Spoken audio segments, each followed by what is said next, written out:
Father Gerard has asked me as the bishop to say a few words on the document Lumen Gentium, and especially in regard to chapter 3 of that particular document.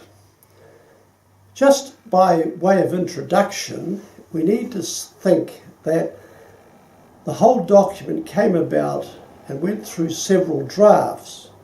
Now this is important for chapter 3 on the hierarchy, because in the first drafts it had the bishops before the people of God.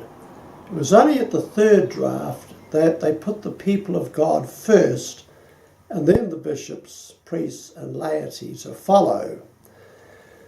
This was the understanding from the council that of the baptism of all believers, and from that we can look at the roles. Now when we look at chapter 3 of the hierarchy, there are four main points, I think. The first point I want to emphasize is that of collegiality. This created a lot of discussion, comment and argument among the council fathers, but the sense was that the majority wished to see collegiality in the sense that the bishops with the Pope in unison governed the church together. Some of those who opposed this considered that the Pope's role might be downgraded, and we go back to thinking of the First Vatican Council. But however, it's mentioned there in Articles 19 and 22 about the Pope and the bishops acting together. Of course, the Pope himself can act infallibly as defined at the First Vatican Council, but here was the understanding of the continuation of that in regard to the Pope and the bishops acting together. Now, the second point that we need to mention is the sacramentality of the episcopacy. Before 1960, often when a bishop was being consecrated, it was stated as a consecration. The Second Vatican Council was unambiguous in pointing out that it was actually ordination. This is the fullness of the priesthood that the bishop enjoys.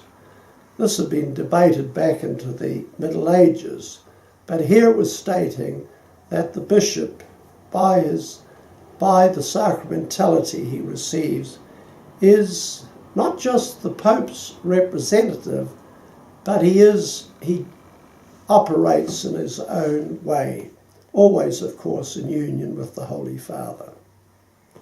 That is mentioned in Article 21. And then in Article 23, we look at the bishop and the local church. This is where he himself governs in his own right, and the local church gathered around him is, as was stated, wholly the church, but not the whole. Each diocese is holy church, with the bishop, priests, religious, and the lay people together. Finally, we need to look at the last point, and that is the work of the bishop, which is mentioned in Articles 25 to 27. This is based on the scriptural understanding of priest, prophet, and king.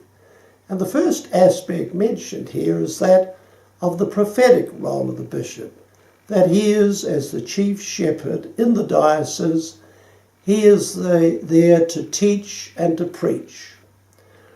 Then, of course, is the fact of the priestly work, that he is there to guide and direct the liturgy and the Mass and the sacraments.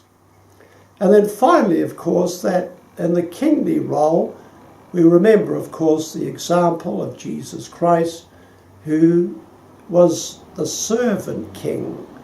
He came not to be served, but to serve.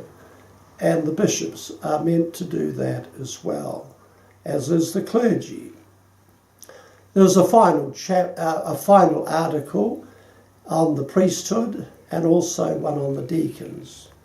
But I might say at this stage, here endeth the lesson.